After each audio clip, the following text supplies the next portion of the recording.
checked, I was still a kid.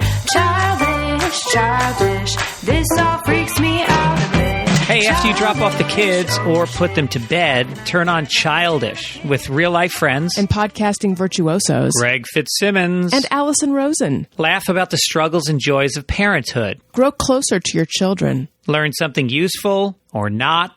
Maybe feel less alone. And maybe even put the spark back into your love life. Childish is for people who are parents or had parents.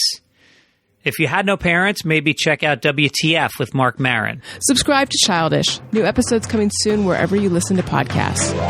Childish, oh shit. Last time I checked, I was still a kid. Childish, childish, this all freaks me out a bit.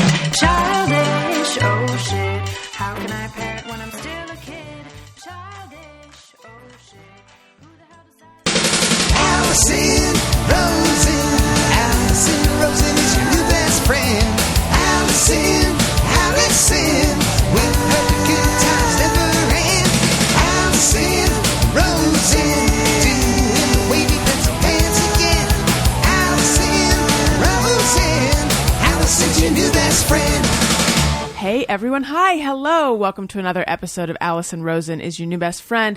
I am sitting here with one of my favorite people. I'm so happy that he has made time to come on the show. It is Shane Dawson. He is a superstar YouTuber. We're having a little bit of a debate about how many millions of followers he has. I think it's more than he thinks it is. He probably knows better, but in my mind, it's near billions. If you have a young person in your house, then you already know who he is. But if not, if you're just a fan of me, you probably know who he is. He's also a 2-time New York Times best-selling author, and recently he has changed his video style, and also he's been in the news because he just got engaged.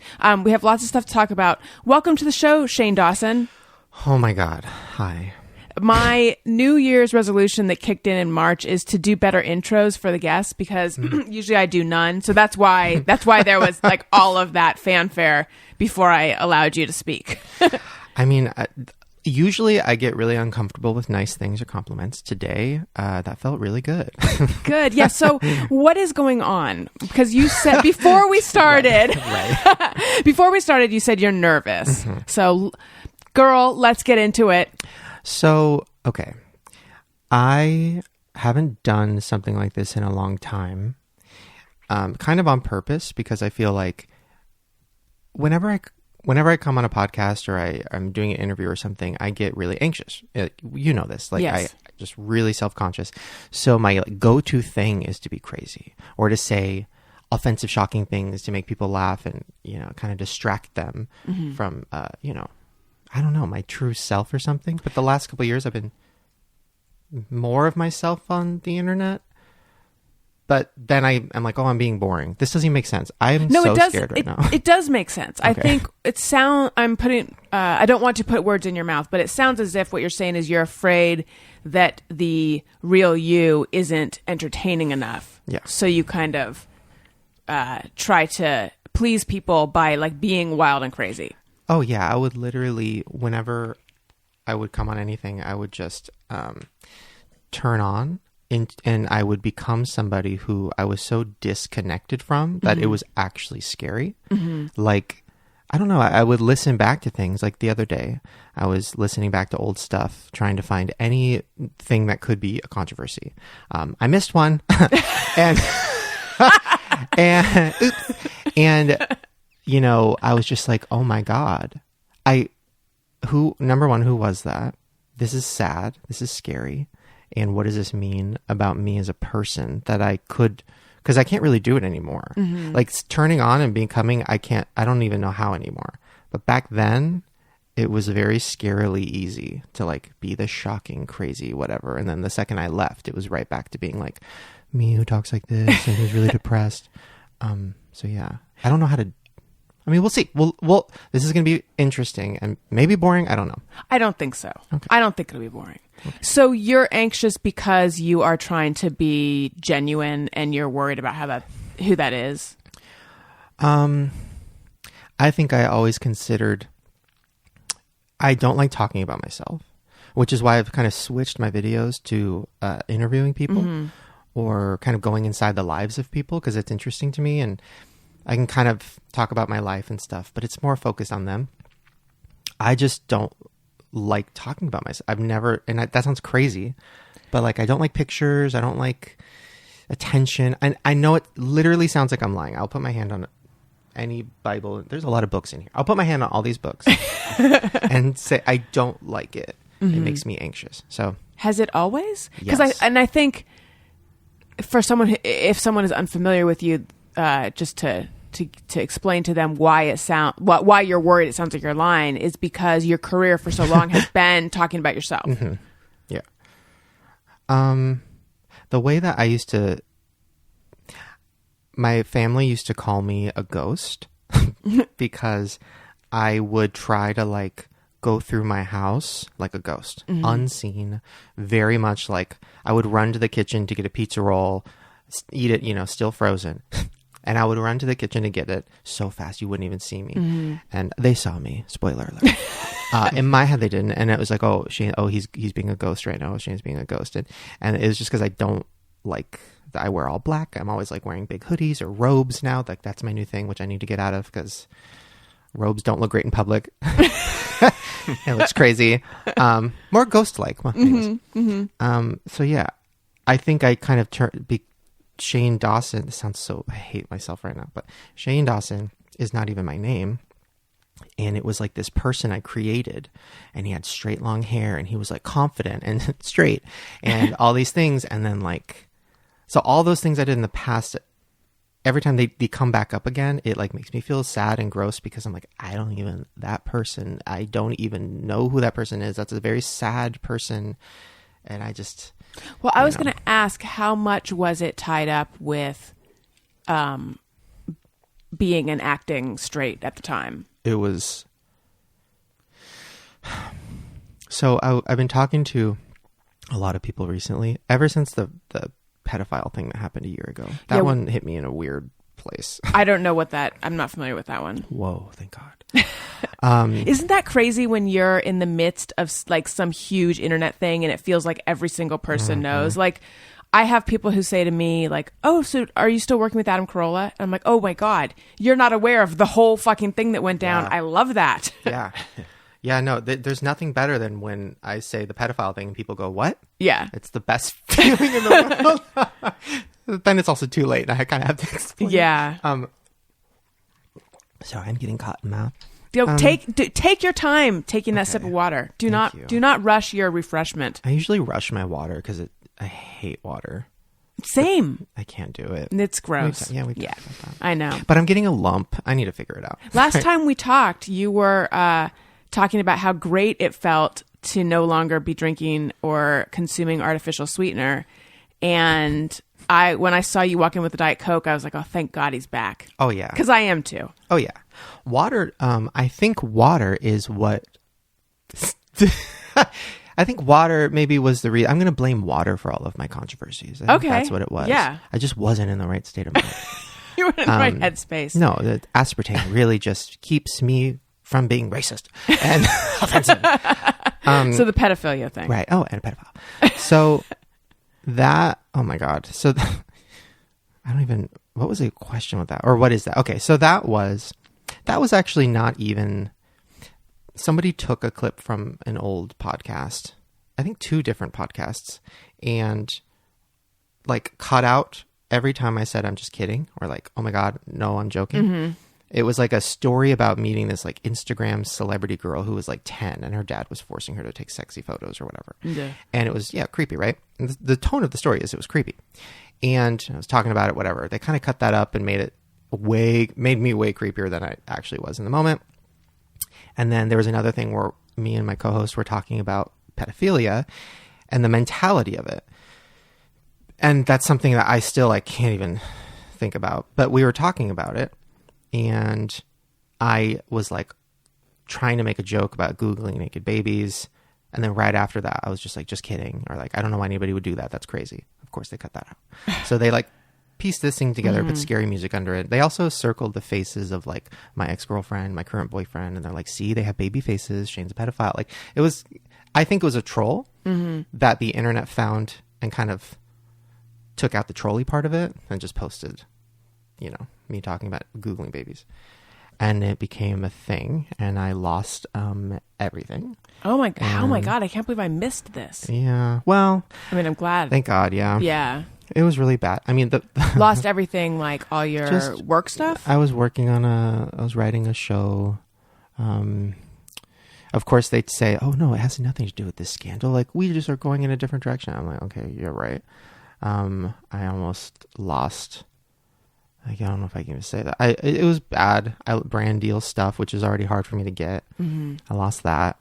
My mom, the night after it happened, it was her birthday. And she was just like, you know, trying to comfort me. But then she also was just like, oh my God, honey, no, I know. I go into my Starbucks and everybody looks at me and I just want to say, my son's not a pedophile. I was like, okay. So she was dealing with it too. And then just like, yeah, people were just pulling. When something like that happens, people like to go through everything and find anything that could be like a clue, which I totally get it. I love conspiracies. I love piecing things together. But they would find like, you know, pictures of me holding a baby and, oh, is my smile creepy? Or, oh, they'd find, you know, clips of me doing a video with a kid or whatever. And yeah, it was not great, but yeah. Was it like, where was it being reported and talked about? Everywhere. Was it mainstream media? The thing was, that was my first like mainstream thing like that, because, sorry, cottonmouth. Because I don't know why that one hit in at a time where YouTubers were being talked about mainstream for doing bad things. Like, it was like a PewDiePie did this and this person did this. Jake Paul did this. Oh, Shane Dawson's a pedophile.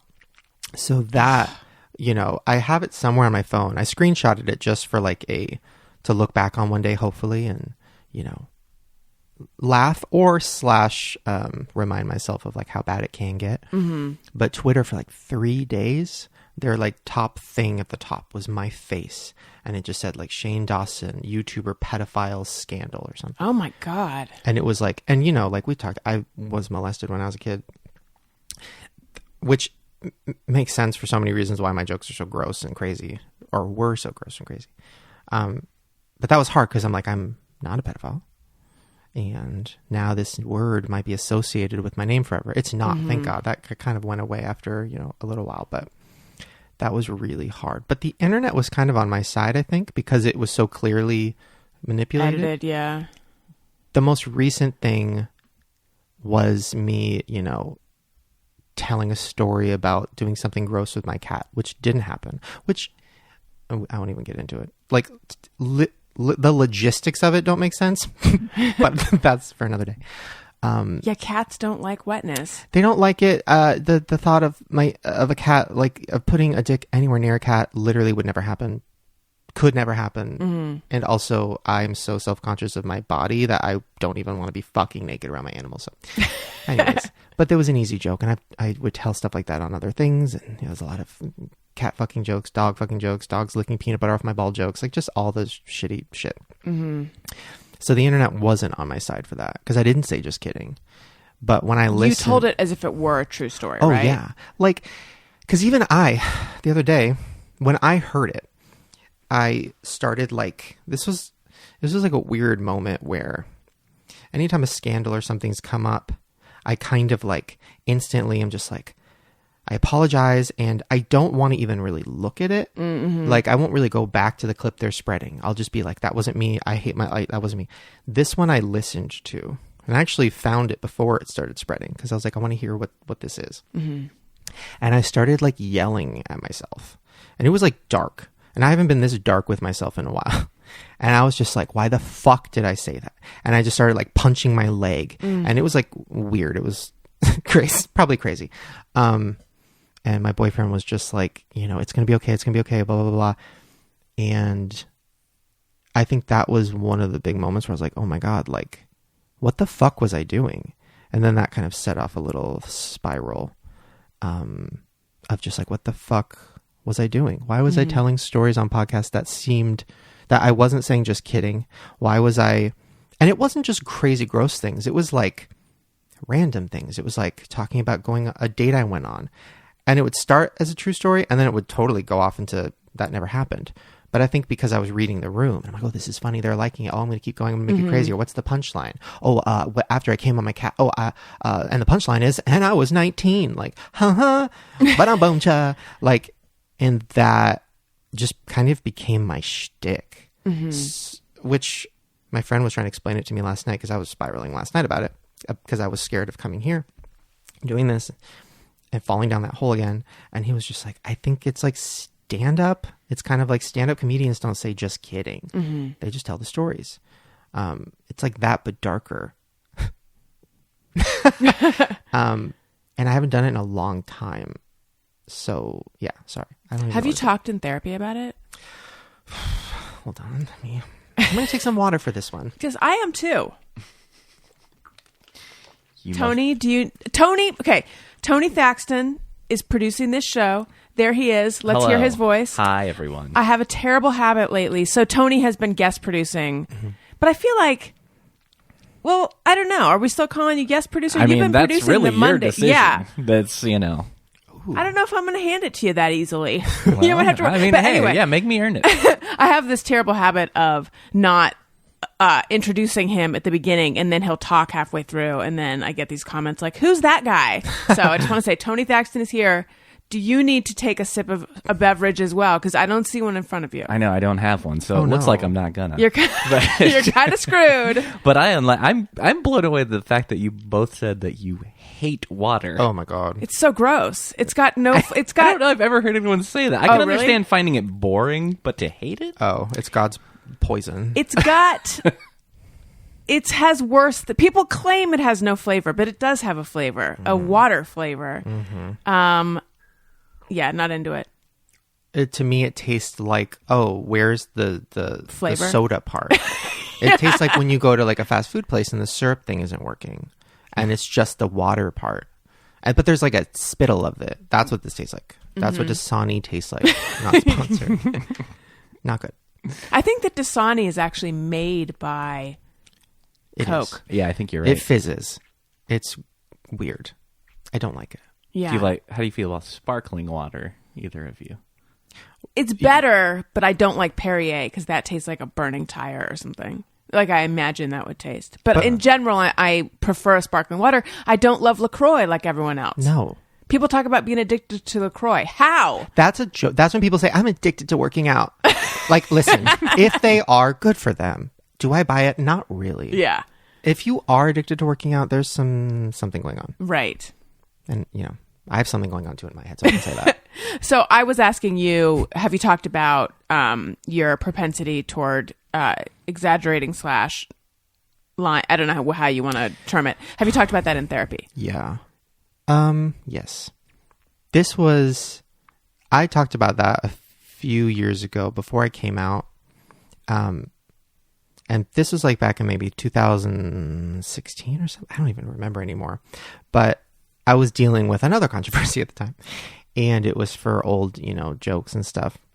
And it was really interesting. It was like scary too, because all of my demons are just out there, right? Like my characters I created were like voices in my head or people in my life. Like, my mom character was like constantly calling me gay all the time. And then my brother character was constantly saying certain things about me. And it was like all these characters were kind of just bits and pieces of people in my life or voices in my head. And it was kind of how I dealt with it, I guess, which is why but my Shane character was not me. And it was the hardest one to play.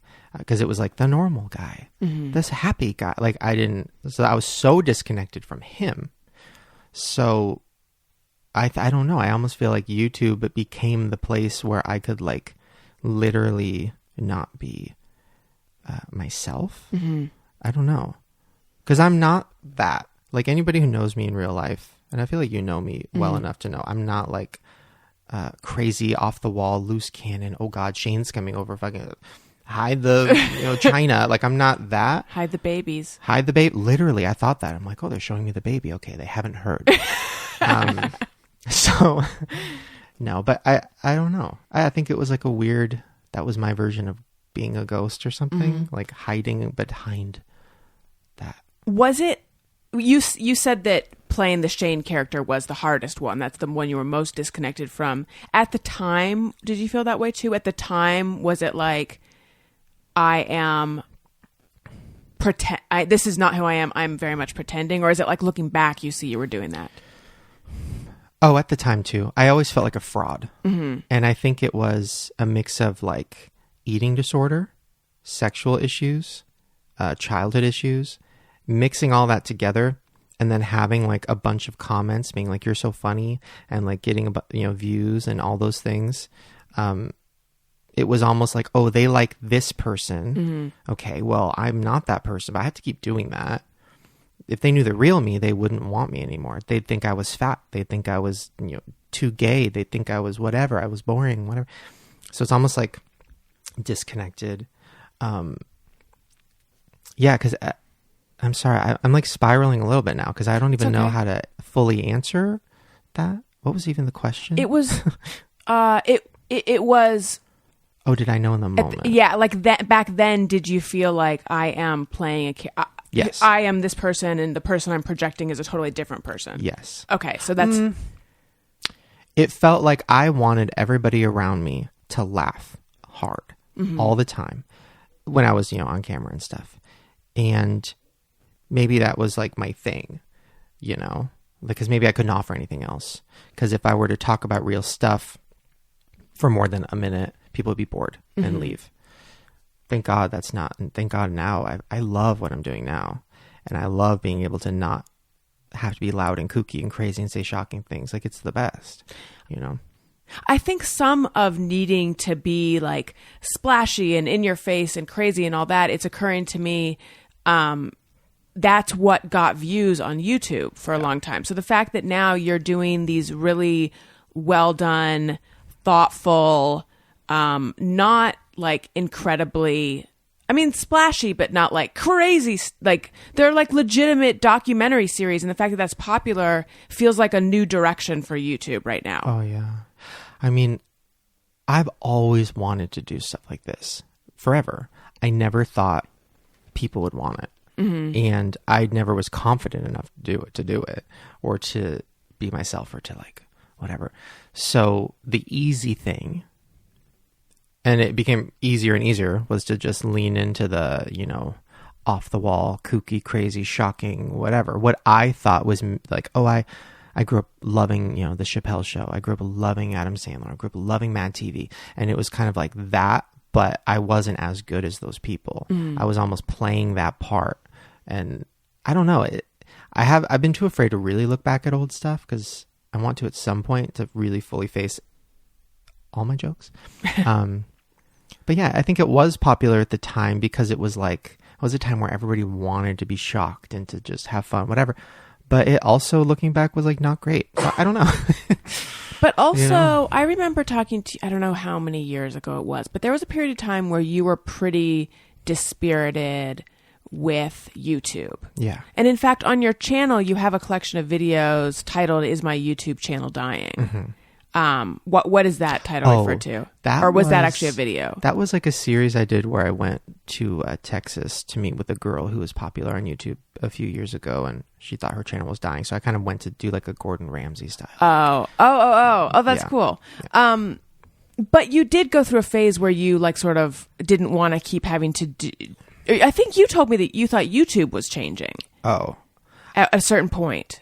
Yeah, this is the last 2 years is the first time I've ever been like happy with YouTube. Mm-hmm. And it's not just because of views or whatever. It's literally because it's like a mix of a lot of things, being myself, making stuff I actually care about, but also like not following like trends and stuff, because I did that. Well, you did. I think you felt like you were unhappy doing that, or even considering doing that for a little while. I don't like being on camera. And I know it sounds like I'm lying. I don't like being on camera. I don't like how I look. I don't like any of that.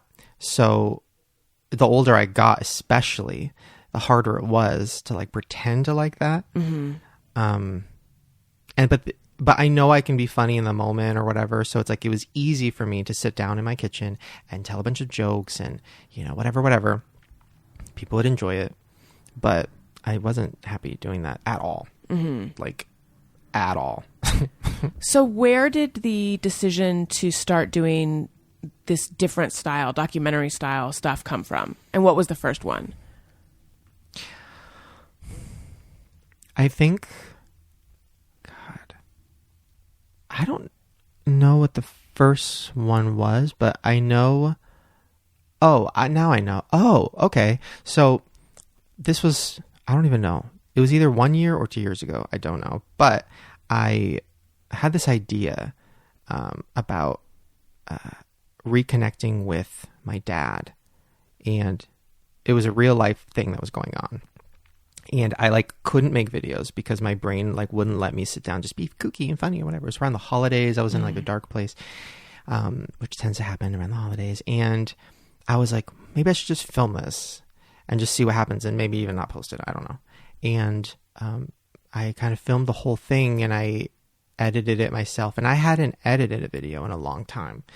I don't even know if I've talked about this, but there was a big period of time where I was still editing like sketches for my main channel, which I haven't done in years.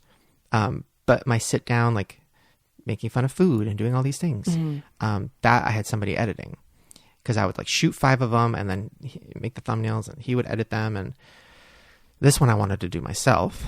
And then I kind of got re-inspired with editing and I loved it. And I was like, oh, this is what I love doing. And like, wait a minute, I can make a story out of this and it's my real life. So I actually give a fuck about this. And I'm not being crazy and weird and like, oh my God. And it was a life-changing thing, like reconnecting with my dad. And when I put it out, I was expecting nobody to give a fuck. And then people like responded well to it. And then I was like, well, I want to do something else like this. And then that was kind of the start of that. And then I started posting less, but putting more energy into things. And yeah. So you did Inside the Mind, or no, it's called The Mind of Jake Paul, right? Yeah. Which was an 8-part series. Yeah. And then you did The World of Jeffree Star. Yeah. You've done Conspiracies. Am I leaving any out? TanaCon, yeah. The Truth About TanaCon. Yeah. Yeah, I mean, I guess those were like the main ones. Yeah, I mean, that was all. It's so crazy. Like looking back, it's been such an insane year of like a kind of nonstop filming and editing, but it's not just like, it's real life. So the problem with me, and which I need to actually go back to therapy and talk about, is I get so wrapped up and invested in the people that I'm working with that it's like crazy. Like I was, filming we would film for a week or something, but then for the next 2 months while I'm editing, I'm voice memoing the person, like Jake Paul, for example. I'm voice memoing him back and forth every day, but I'm also voice memoing his whole, his family, his girlfriend, like who became his ex-girlfriend while I'm editing, and she's freaking out and I'm having to console her because she's freaking out. And I care about these people. And I also I'm getting so much, I'm getting them to say so much to where like, that could be career ruining for them if I were to edit it the wrong way or whatever, where I have to keep them constantly feeling safe because I want them to. Right. Because I want the best. And you're also working with people who are used to controlling how they come across. Yeah. Who have been living a fake life kind of. Right. Just like I used to. Oh, yeah. Wow, that makes sense. Well, full circle moment. Yeah, my spiral turned into a circle. Yeah, it's almost like Jake Paul, when I met him, was so different and so genuine. Probably one of the sweetest YouTubers, actually the sweetest YouTuber I've ever met, off camera, on camera. Wow. And I was like, oh, he was playing this part, which works, and he knows it works. But I think there is a genuine person in there who's like maybe too afraid to be genuine because it's not interesting. Right. That was fascinating to me. And then once I saw the family and the dynamic and his dad and like the brother and Logan, I mean, the whole thing was like, whoa. So it's like I'm getting him to talk about his family issues and all these things because I actually did care. But then like having to make sure it's not going to ruin his family while I'm uploading them, editing them. It was insane, like the whole thing. But it actually helped me work through some stuff too, because it was all about sociopathy and personality disorders, which I had kind of demonized because of things I went through as a kid. And now that I've learned so much more, I'm like, oh, and I see it more for what it is, and it doesn't affect me as much. That was so vague. But basically, I've been kind of taken advantage of a lot by people who might be narcissist, or it might be something else. Sociopath. Yeah. I'm like a magnet. Yeah. It's clear it's clear in watching that you are fascinated and afraid of people who might be sociopaths. Not Yes. that there's a bunch of people who are like, I'm super into them. Right. Maybe. Maybe there are.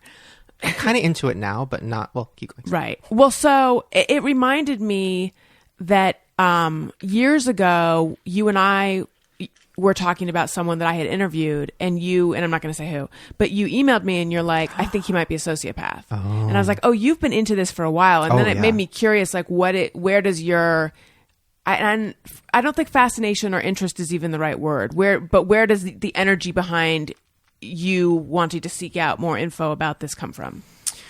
So I'm trying to remember who it was. Sorry. I could write it down. Oh, really? You remember? Yeah, I do. Okay. Oh, I totally do. Interesting. Yeah. You told me that you always got like a hollow feeling around him. Yes. The pit in my stomach. That's so funny that I literally don't know that person, but I need to Google it. I'm sure it was like there's more. There's more. Ooh. Now do you know who that I'm talking about? Ooh. Yeah. Do you still think he's a sociopath? Or she? I think now that I know, I think I shouldn't even. It's not even my place. That is another thing. Yeah. In I think the second episode, you and is her name Katie Morton? Yeah. Yeah. Every third sentence is like, I'm not saying he's a sociopath, but I'm not like you guys were. And is that a legal thing?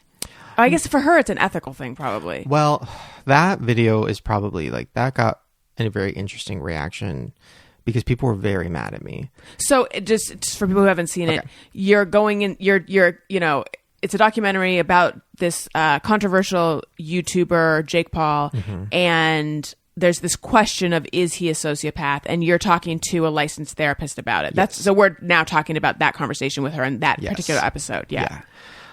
People were mad because they felt like we were really making it a horror movie. The way I thought, and this is because I was very I was educated because I have been fascinated with sociopaths since I was little, and that's because of family stuff. So I'd say every year I would fall down a rabbit hole on the internet of watching, those animation videos where it's like, if they have this sign, whatever, or I'd read articles about it or whatever. So I knew that kind of stuff. I didn't know that it was a personality disorder. I didn't know it was like something that they couldn't change or couldn't whatever. And that it actually is kind of a mental health thing. I always thought of it more like when I hear the word narcissist, I still think like, oh, that's just like, oh, the Mean Girls or something. Oh, right. That's Regina George. It's like, no, it's a personality disorder. It's actually a mental thing. They can't help it. Yeah. So in my head, I think I also demonized it in my head and made it a horror movie because it made it easier to, like I always do with everything, make everything a movie, right? Like, oh, it's crazy and dramatic. It was easier than accepting the reality of maybe this person in my family, in my life, doesn't actually care about me in the same way I care about them, or sympathize or empathize with me or whatever. Maybe I'm actually being drained by this person in my life. Which is something I didn't even talk about in the series because I still haven't talked. It's very that's something I still haven't worked through. But those are all things that are true with a sociopath. That's the thing, and that's why it was so hard for me in the moment, because I was like, it wasn't even about Jake Paul. People, because we kept saying we're not saying he is. It was more people were like, oh, you're making it scary with the editing, with the music, with this, with that. And my thing was, I was trying to make it entertaining. I thought you guys would be bored if it wasn't, right? So if I stripped all that away, people were still kind of upset about her saying, oh, it makes you feel icky or it makes you feel gross, which I understand now, and so does she. We were like, oh yeah, maybe we were just being very casual talking about it. We talked for hours. Sorry, cotton mouth. And but I mean, are these people defending Jake Paul or defending sociopathy? No. Yes. So it became a thing where it was like, oh, you wouldn't talk about schizophrenia this way. You wouldn't talk about depression this way. You're bipolar this way. You're talking about this certain disorder, which is called antisocial personality disorder. Yeah. You're talking about this in a way that you would never talk about the other things, right? So And I was very triggered by that and heated by that. And just, I'm like, you don't understand. Like, and I never said this, but I was like, so my whole life was ruled by these types of people and they ruined my life, whatever. And I know so many people their lives have been ruined. But now knowing, it's like, oh, it is actually pretty interesting looking at it now. Like, oh, it is like a very, very real thing. Also something that's very hard to diagnose, which I found out. And yeah, but she was reading out of the actual DSM, which is literally like whatever. It's just the editing and all that stuff that we kind of dramatized it. To those people, and I don't want to run afoul of them, but I would say, well, by definition, the sociopath actually isn't hurt by what you're saying. I know, which is what I said. They might be frustrated that they can't get what they want, but I mean, that's like the they don't have empathy. I guess, I guess a sociopath does have feelings, but I think that I guess they're capable of self-pity, right? They have cognitive empathy, or some people, and there's like a spectrum, right? Like now it's all under the same category of antisocial personality disorder. But there is the old school terms of the psychopath, the sociopath, the narcissist, like all these things, they're all kind of similar in ways, but there's like a spectrum. I think some people with it can like turn on that switch, their empathy switch, and they can actually understand why you're hurt and know how to react to make you feel better, but they don't really care. When it comes to themselves, I think they do care, because it's their how people view them maybe, and also just like they've kind of created this personality that they live inside of, and they kind of like, if you're taking a crack at that, it's like, well, no, fuck you. Like I work hard to be a nice person. It's harder for me to be a nice person because I'm a sociopath. So the more sociopaths I've kind of talked to and learned about, so many in my real life that think they have that, which has been interesting. And just like being like, oh, this isn't something I need to be afraid of anymore. I was afraid of it because of my childhood. Now it's like, oh no, this is just like anybody else who has some type of issue. And like, who am I to walk in here and be like, the sociopath? Like, who was I to email you that and be like, the person is a sociopath? It's just like, I don't know. I would never do that now, just because of everything I learned. But I wish I was a sociopath more, especially when these controversies happen. And I literally am like, I wish I could not care completely about this, or get that pit in my stomach or that, because I know that I don't think they get that. I think they see everything as kind of, somebody that was giving me advice recently who kind of has that was like, you just need to use this to your advantage. You need to capitalize. You're trending right now, whatever. And I'm like, I can't go there. I'm literally trying not to go throw up over my toilet right now.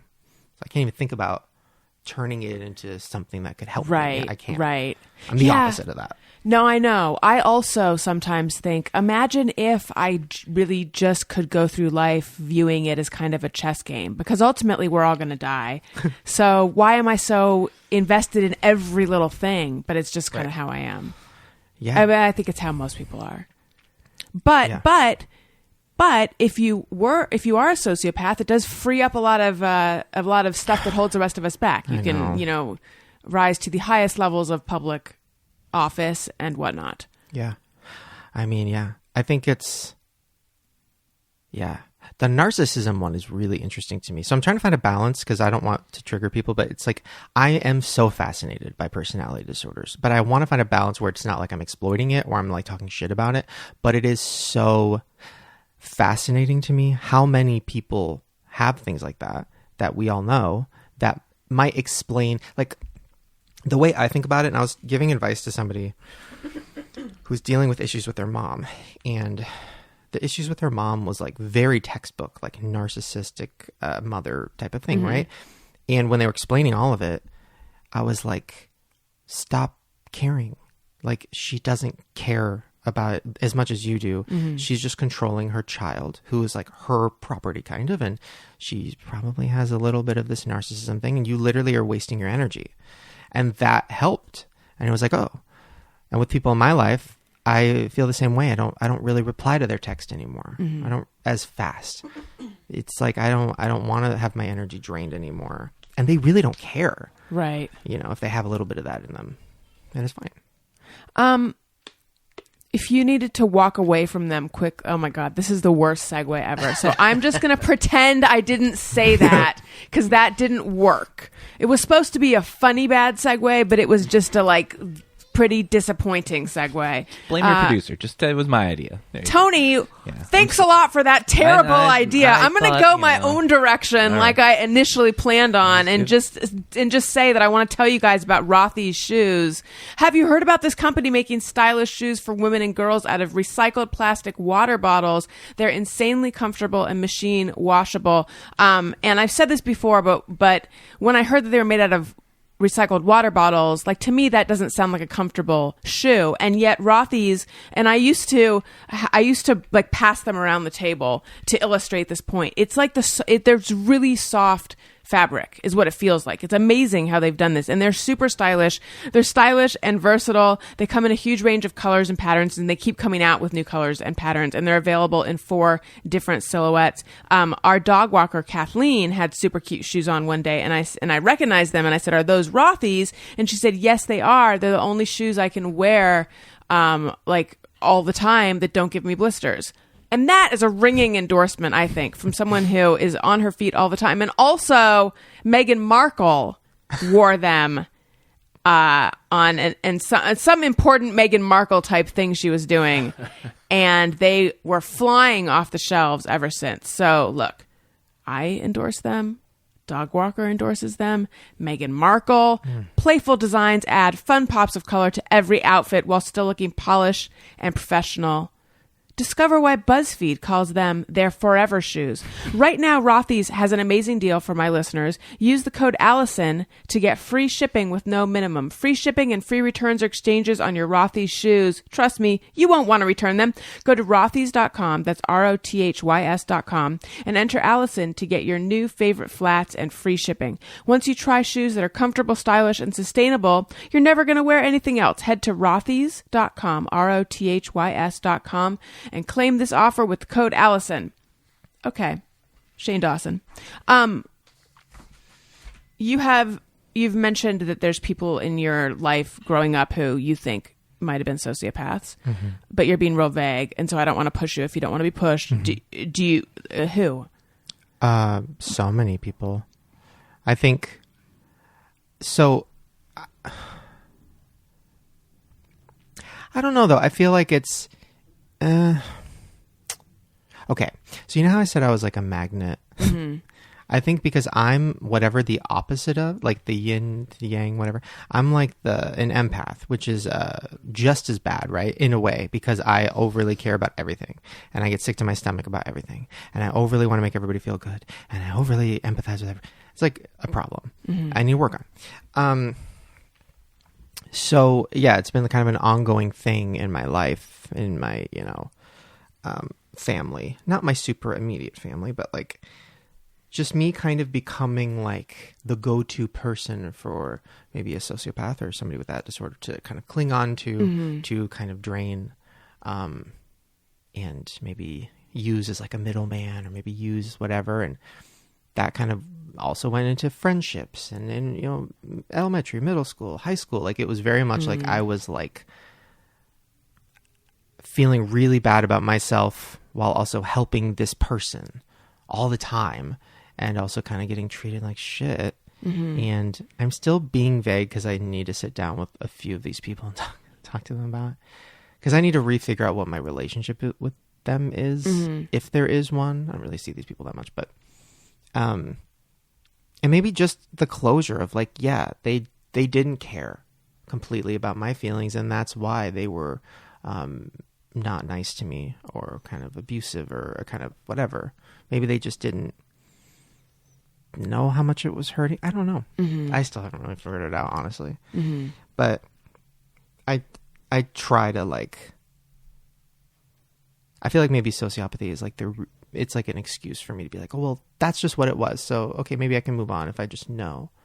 But actually, maybe that would make it worse. I don't really know. I have that desire too sometimes, that thing of like, when something weird that I can't understand happens, like wanting to be able to diagnose it and understand it, and then just I can move on. Like once I get it, Yeah. And I think I've probably told you this story before, that I went on 2 dates, like accidental dates, with a white pride guy. And I didn't, or like a neo-Nazi, or I don't know what he was. And it was very confusing to me because my last name is Rosen. So why was he interested in me? And I really didn't know a lot about that world, but he had tattoos that I didn't see until many hours into I was in a band at the time. We were playing a daytime show. I was drunk. He was a guitar tech. He was flirting with me. He was cute. We kind of hit it off, and he asked if I wanted to continue hanging out after the show, and I did. So that's how that happened. So then, like, that night, I was like, "Oh, what are your tattoos?" And I didn't instantly recognize them as hate symbols. And he had a Celtic cross, and he's like, he said something about it just being like pride in his Celtic heritage, which is all these things that, like, once you delve into that world, it's like, oh, these all mean something. But to me, I was just like, oh. And then the second time we went on a date, he was much less friendly because I got lost going there.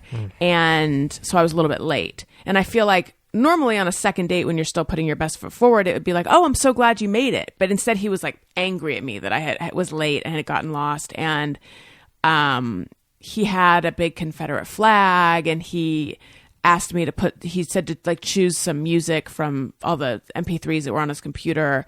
And there was like a lot of stuff like Blue Eyed Devils and The Fatherland and stuff where I'm just like, these titles seem like, what is going on? Oh my God. And then he had AK-47s and yeah, I mean, it's just like, there's so much more to the story.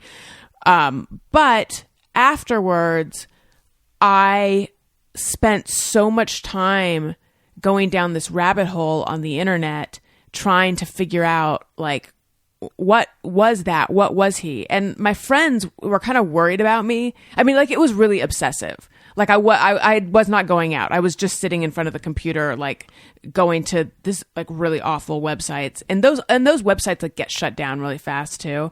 But just trying to like gorge on information about this so that I think I told myself it's so that I don't like make that mistake again, but really it was that I was trying to figure out what was he. And again, my friends are like, what's to figure out? Like, yeah, you know what he, and I had a couple conversations with him afterwards and, after that. And he said that he, like, quote unquote, ran with some skins in Northern California, but like he was making it out like he wasn't one of them. And I said, well, did you Sig Heil? And he's like, well, I mean, I raised my arm. But it's like, oh my God. Yeah, you did. This was a long time ago. He ended up going to Iraq. I don't know where he is now, but I thought that was interesting where he ended up going. But like enlisting and going to Iraq, but because this was back then. Anyway, though, all of this is to say that what I really wanted was to stumble across something on the internet that's like, that guy you went on 2 dates with, here's 4 paragraphs that explains the whole thing. So I understand wishing you could diagnose someone or some situation to understand it better. Yeah. Yeah. It makes everything feel like, oh, maybe it's not, well, because I think the gaslighting thing is a huge one where it's like, they know how to do that pretty easy, where they make you feel crazy. You're right. too this, you're too that, you're too emotional, you're too whatever. It's like, but then when you really step back and you're like, wait a minute, this person specifically is the only person I have this with, where I'm always questioning everything they're saying, and I'm always affected. And every time I leave their place or whatever, I'm sad and my stomach hurts, and I feel like I just got off like I just got out of a long day in the sun. Like my head feels kind of weird and I'm so tired, and I'm like, oh. And also they left me wondering about everybody else in my life and like, I shouldn't trust anyone. And so it's like that. But I think it is interesting though, because I think I'm kind of learning how to like have relationships with all types of people, but especially like people like that, where it's like, oh, if I see that happening, I can put them in a place in my head where I'm not going to give them too much of my energy. I'm going to be more chill around them. I'm not going to like feed into the drama of it all. I'm just going to be like, whatever. Have you read a book or heard of a book called Emotional Blackmail? No. It's by a woman named Susan Forward. and she may have also written Feel the Fear and Do It Anyway. Or maybe she didn't. But she refers to I think that feeling you're describing as the fog. And it stands for fear, obligation, and guilt. And like these people pump that into the situation. So yeah, I recommend that book. And it's not just about sociopaths. It's about, I mean, a lot of people use emotional blackmail. But that helped me identify when that's happening a lot, because I am very susceptible to this kind of stuff, or at least I was. I probably still am. I like to think I'm less than I was before, but you know what I love? I love Third Love bras. Tony, I didn't choose the segue that you had recommended before. Yeah, this was so much more natural. Yeah, I know. I really think you need to rein in the terrible segues that never listen to can't stop suggesting. Have you guys heard of Third Love bras? No. I have. There's I like how you both gave me the answer that you thought I wanted. Well, I have, of course, because I suggested when you should. Oh, that's right. Yeah, exactly.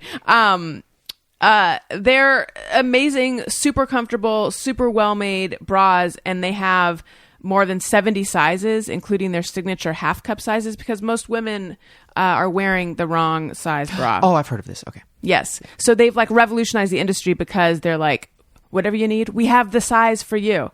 And you can find your fit with Third Love's online fit finder. You can order and try on at home. No more awkward fitting room experiences. No more. I never did this, but my mom was always like, you need to get, professionally fitted, which to me means like going somewhere and having, and in my mind, it's always like, it's an older lady who's just getting very up close and personal with your breasts. My mom's like, it'll change your life. It'll change your life.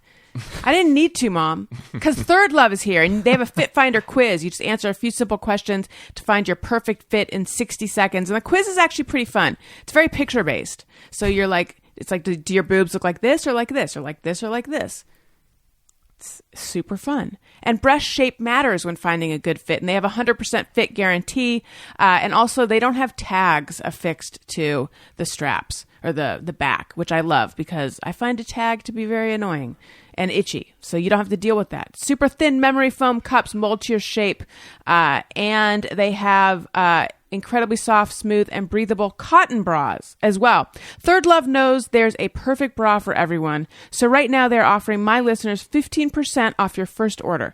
Go to thirdlove.com/Allison now to find your perfect fitting bra and get 15% off your first purchase. That's thirdlove.com/Allison for 15% off today. All right.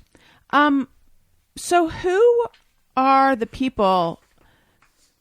Well, it sounds like there's maybe a few different people, but in your mind, who are the people that are like going through, that are trying to create controversy for you? Or do you think they're genuinely, it's people who are genuinely offended by things you've said in the past? I don't think it's people who are offended because I don't think they would search for it. Because some of the things that always come out are always very like, how did you find that? I'm just grabbing another soda. I think,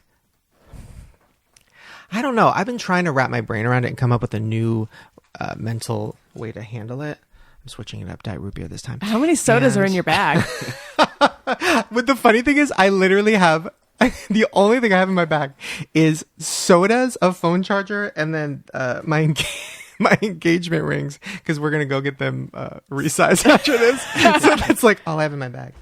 It's been a week. A weird week. So, sorry, ASMR. Just thinking here, the fizz. What was I saying? Oh, yeah, I think it's people who are bored or just are, want to have some fun and they think it's like trolling. And then I think the bandwagon thing happens and then, it becomes a thing. I think I need to refigure out my mental state for when it happens next time. Because, yeah, it's like I've already have apologized so much for so many things that like there's only so many times I can say how disconnected I am from that person that I was and how I feel like I've very much been putting things out into the world that are actually meaning something. And like, if you were to cancel me or whatever the term is, like, I don't know, like really, do you want that? Because I'll go, like, I can totally go. I hate being on camera. I would love to just like go move to be on a farm with a bunch of like pigs. That would be everything. But like, who else is gonna, do this kind of stuff? I don't know. And I feel like they tried to cancel me a year ago. I say they because I don't know who, but it's like, but then if that would have happened, the internet wouldn't have gotten TanaCon or the Mind of Jake Paul or all these things that, like, not to listen, I never give myself compliments, but I do think that changed the game because I've been working with, my creative partner, Andrew, who I met in the last couple of years, and we work together, we film together, we edit together. I kind of found my partner creatively.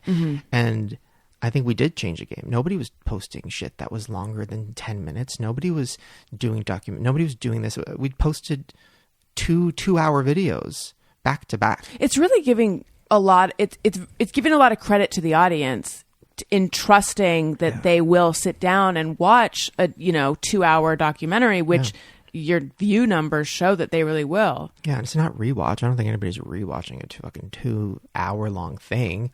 So it's like, there's people out there who want this shit, and it's like, clearly even the people who are trying to cancel me want it because they're so fucking watching. So it's just like, I get the excitement of canceling somebody, and I get that I have so much material to fucking cancel me from the past. I totally get it. And every year it's going to be, maybe every 6 months I'll get canceled again and again and again.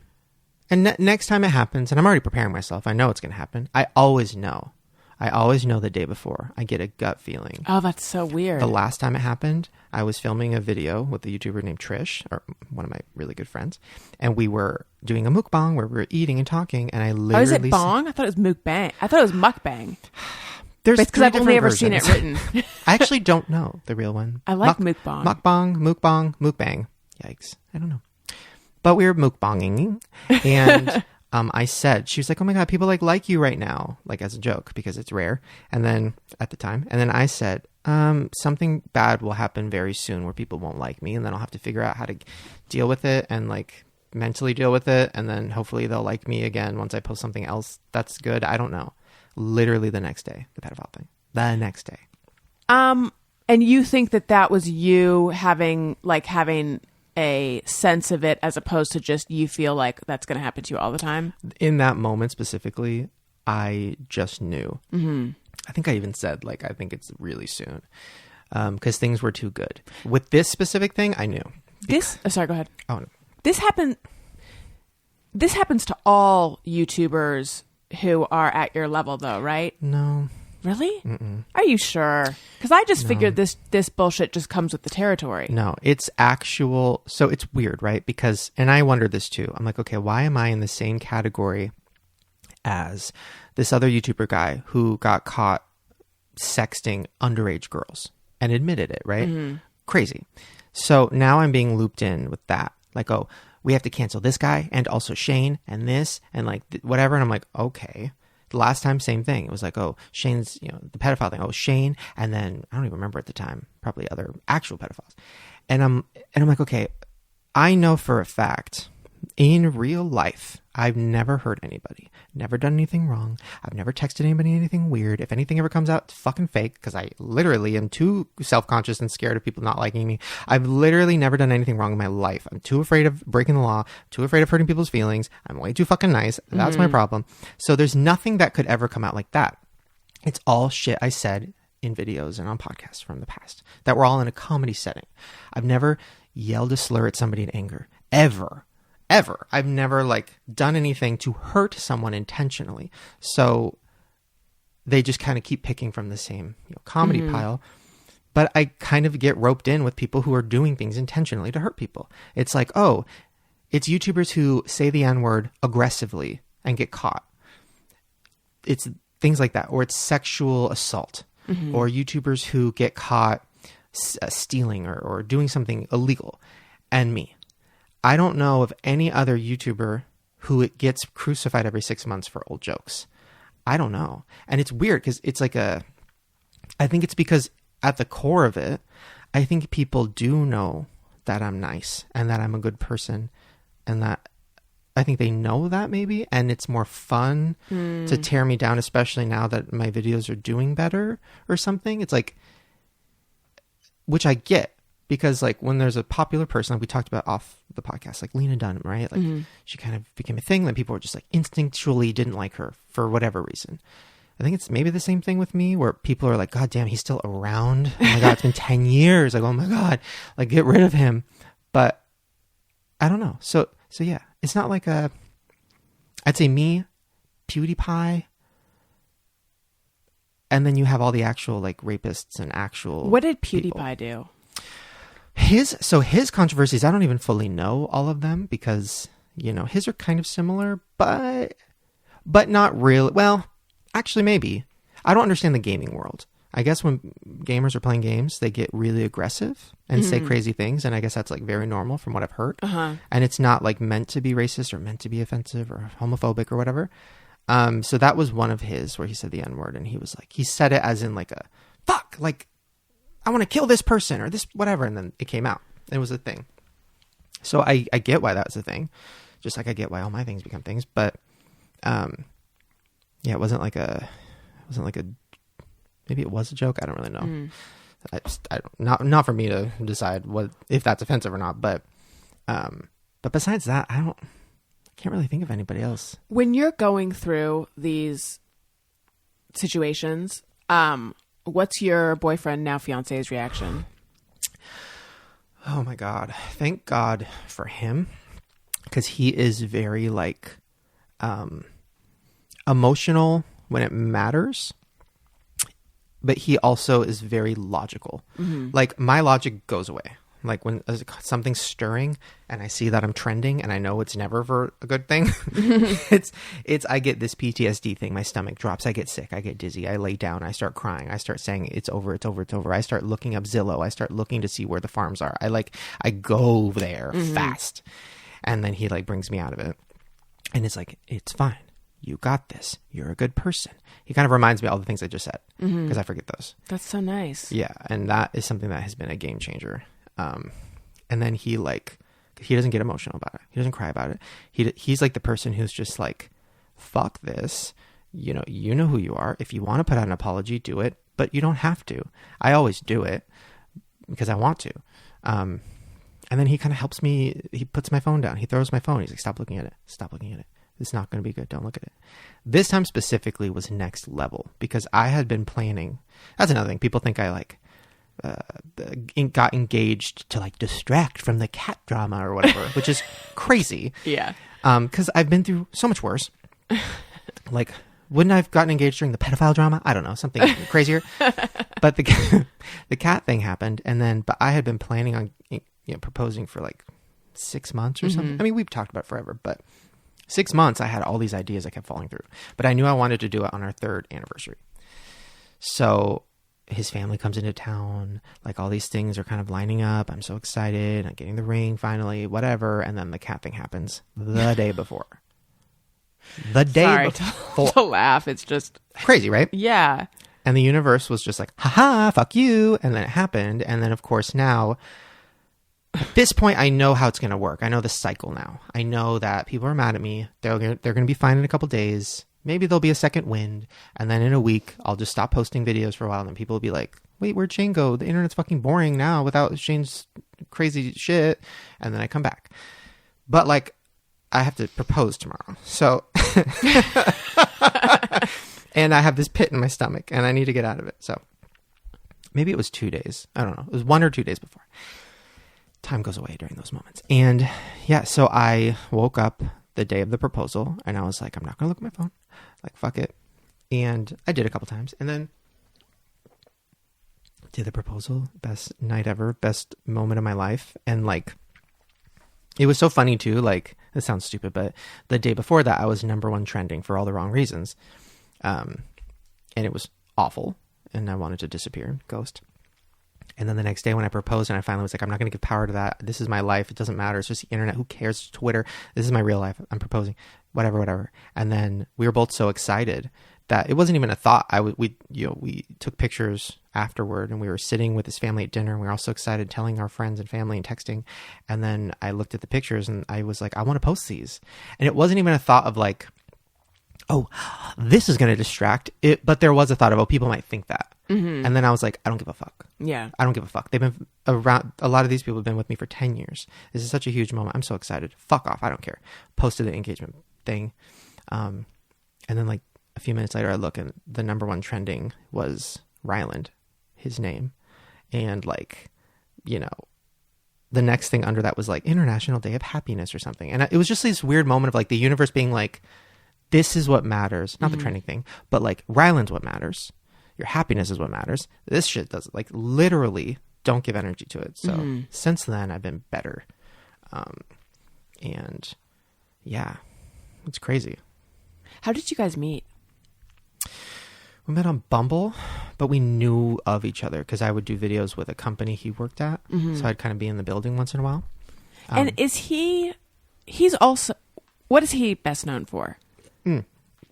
So he was on a channel called Clever for doing news, like celebrity news and gossip or whatever.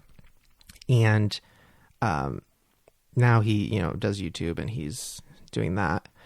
But he does want to get back into like, you know, he really wants to be on a talk show. That's like his dream, like to be on The View, but maybe not The View because he's a man. But it was weird. That was a situation where I knew I was going to marry him before I met him. And I saw him in a vlog, one of the company's vlogs. And it was weird. It was like a thing where I was just like, oh, that's a person I'm going to marry. And it was like a weird thing. I was dating somebody else at the time. I never told anybody about it. And then we randomly like on Bumble and I was like, oh, that's kind of funny. And now we're engaged. So 3 years later. So yeah, it was crazy. What was it that you were responding to in the vlog? Nothing. It was just an instinct thing. It wasn't like I was like, oh, fuck. Like, oh, what? He was just eating a waffle with a bunch of people. Multiple waffles. It wasn't a bunch of people sharing one waffle? No. They all got a waffle. And yeah, I don't know. It was like a weird, like psychic-y weird moment, I guess. Do you know when you're going to get married?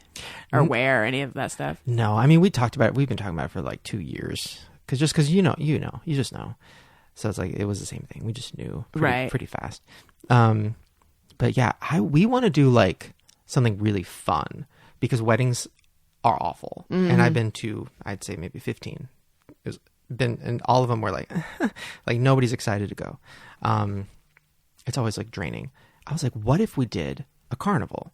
I love carnivals more than anything. I love the rides. I love the deep fried food. I love the crazy stuff. And I haven't been to a carnival in a long time just because like there's a lot of kids and I feel self-conscious and I look fat, so I don't want to go. And I was like, what if we fucking have a fucking carnival? Like we'll have a little ceremony with family and stuff, but then like everybody can come. We have performances. Like I want to like really go in and make something fun and crazy and like all that shit. So we've been kind of talking about that. And that's not even like a video. That's just for real life. I don't know how much that's going to be or if I have to find somebody to pay for it. I don't know, but that's kind of That's my a fun dream. idea. Yeah. I know that you are close with Kathy Griffin. Have you talked with her when you're in these cycles of scandals? She's always the first person to text me. Always. And she's always like, she kind of says the same thing, which always does help. But it's just like, you know, what she's always told me, which is like, you got this, you know, you're a good person. People loved you back then because you were doing what you were doing. And like, you can't erase it. And you just you have to just keep going. And like, people who don't like you are always going to not like you. Stop trying to make everybody like you and just keep going. And it's true. It's like, I don't, like somebody I've offended or whatever, like they're not going to ever like me. And I don't think a lot of it is them being offended. It's them being sick of hearing my name. I get it. It's like, I know I've been on YouTube for way too fucking long. I'm sorry. I think for me, that is the danger of looking at message boards or looking at comments or reading the negative stuff, is that then when I'm creating the next thing, it's their voice in my head as opposed to all the people that I know are on my side. Oh, yeah. And it's like, they're the ones you should be appealing to instead of trying so hard to not step into it. I mean, we do different things, but it's a similar thing. Oh yeah. I'm never doing that. I'm never That was the worst situation during the Jake Paul thing. I was in real time, like getting the backlash, dealing with that, refilming things, completely refilming things, re-editing everything. Like it was awful. I didn't sleep. We didn't sleep for a month. Like we were uploading in real time, like staying up all night beforehand, like because people were so offended by part 2. But then it's so funny. Then you look at the actual video and it doesn't have that many dislikes and it has a lot of views and a lot of good comments. I'm like, oh, I was listening to maybe a smaller percentage of people who were offended, and I'm happy I made it right. But also, I'm never doing that again that way. Mm-hmm. Like, I'm going to make something and then post it. And if it pisses people off, I'll deal with it. But like, I'm never going to, like, in the moment, like, let that affect me anymore. Because holy shit, that was bad. Right. Oh, my God. So with the documentary series, you and Andrew edit them? Yeah, so he's my camera guy. But he talks, you know, he's in it. Yeah. And then we, it's always different. We kind of split it up, or, you know, he'll take... I don't know. Yeah, it's pretty split. So you're sitting there, like, editing frame by frame. Yeah. Do you like that? Yeah. That's the part I like the most. I don't like filming. Mm-hmm. I hate it. I'm just so self-conscious and holding my chin up and trying not to look fat the whole time. But the editing is my favorite. I love putting the music. I love cutting things down. I love creating stories out of things. I love, like, all of it. Mm-hmm. All of it. And the marketing of it, making it exciting like a movie, making a trailer, editing a trailer. Oh, my God. And is it like going into it? Because I think in an email you had referred to it this way at one point. Like, do you like go into an editing hole, basically? Oh, it's bad. Yeah. Which I need to figure out now that I'm engaged. Now that I'm like, okay, I'm 30. I need to figure this out. Because it's like I don't sleep. I don't shower. I'm like crazy. I'm like, you know, spirally all the time because I'm in just a zone. It's really crazy. So, and I'm about to go into that mode Monday, editing something, and I'm like, uh-oh, what do I do? Yeah, I was wondering what your next project is going to be. So we've been filming. It's the first time I've filmed something for more than like a week. It's actually, we're still going to be filming it until November in chunks. But I'm doing a thing with Jeffree Star where I'm, you know, learning about the makeup industry, you know, making a product with him, being really a part of it. And it's been probably the most energy I've ever put into a thing. Like, it's a lot. And it's like every day. And we've been filming every day and like getting on planes and going to different places, and a private plane, which I'd never been on, and I wanted to die. It was horrifying. Really? Because Well, my dream, they crash. that's one of my dreams. Yeah, Oh. I know. And I'm like, I'm 5 a day. aware. Yeah. 5 a day. I know it's not good, but it just seems like I'm going to be careful with what I say. And the death is instant. It's like, Yeah. So, I mean, you were like in the lap of luxury at the end. I'm not saying. oh, and the way that people treat plane crashes is crazy. Like I watch a lot of clips of them because I'm, you know, just trying to, I don't know why I do that because I'm already afraid. But I watched one, and it was a news clip, and it was like a private plane filled with real estate agents crashed into a parking lot at like Gelson's or something. And the cops were there, and they did a press conference, and they were just like, oh, it is such a miracle that, you know, that nobody in the store, the parking lot died. It's such a miracle. And I'm like, there's 5 dead real estate agents right there. Like, and what? But it's, people have this thing where it's like, well, you fly in a private plane, you know what's coming. Yeah. You know it's a risk. It's like, ooh, why is that fun? It's Right. not. The pilot was like, I literally, and it's on camera, I was asking him, like, you know, it's a myth, right, that these crash a lot? And he's like, this older guy, and he's like, oh, no. I'm like, well, but you, but like, no. but like, you don't get scared. Like, it's not going to crash, but I don't, you never know. Oh, jeez. I was like, oh my God. So that made me, you know, it was bad. Anxiety was bad. Yeah. Yeah. So that's your next project. Dying. No, the Jeffree Yeah. Star thing.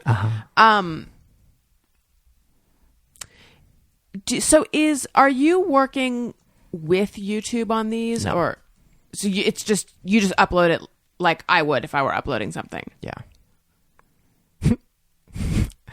I know. It's interesting because I look at them and I'm like, this could, you know, they could be on any channel or streaming network or anything. But like, what would, I guess, is there even a benefit for you Money. if you were? Yeah. Because I don't really make, my YouTube money isn't great because my name is Shane Dawson. So it's, you know, people think, oh, controversial. So I don't really get good ads, really. Really? See, that's interesting because I was thinking, the sponsors you have are reaching more people than the most popular television show. They don't think that way, which is so frustrating because I'm like, hey guys, like it's 2 hours. It's like a movie. Can you imagine like it going to a movie theater and, you know, having a bunch of like, can you imagine people are already sitting there and they're invested and there's an ad. So they're going to be even more invested to watch the ad to get through it, to see the rest. Like this should be good ads. And no, it doesn't really work like that. So it's like, I think if I did try to go to Netflix or one of these places, like I'd make more money, but then it wouldn't be as fun. I wouldn't have as much control probably. I'd have more people. It's literally me and Andrew. That's it. Right. So it's like, I don't know if I could have like a bunch of people in the room, like being like, wait, you should do this. Yeah. Yeah. So like for the Jake Paul one, how many days of shooting? That we shot for 2 days, which was nothing. I know. Wait, are you serious? Because we had to reshoot. Let me reformat that. We shot for maybe in total 5 days, but they were spread out because I had to reshoot things because people were mad. So then we reshot a whole interview or a whole thing. And then people were like, well, how come you're not talking to his ex-girlfriend? Because she was abused. So then we like went to the ex-girlfriend's house and, you know, filmed for 7 hours and then had to edit that and post it 2 days later. Like, I don't know how it, I don't know. I guess just the weird zone I get in and he gets in. Yeah, I mean, I guess a lot of the footage is clips and stuff but that must take forever. That must take forever to go through all that stuff. Oh yeah. And you're trying to craft stories out of things that might not be interesting because you want to keep people interested. So it's like, oh, you know, if I can find 1 million clips of this one thing to add in, and it's just, yeah, it's crazy. Let's take some questions that listeners sent in on Patreon. I'm on Patreon. Patreon.com/AllisonRosen is where you go. There's behind the scenes stuff. There's bonus material. There's bonus episodes. Sometimes I do live streams. And one of the perks is you get your questions in ahead of everyone else. However, I only posted this call for questions on Patreon because I knew if I put it on Twitter, I wouldn't want to look at my Twitter feed for a long time. A lot of cat memes, which are funny. There's some funny ones. Yeah. Okay, we have a little jingle.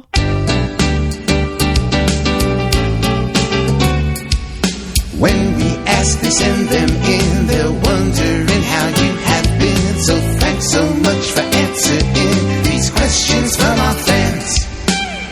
Okay, Amanda Scharfenberg says, so excited for this. Can he tell us how he proposed to Ryland?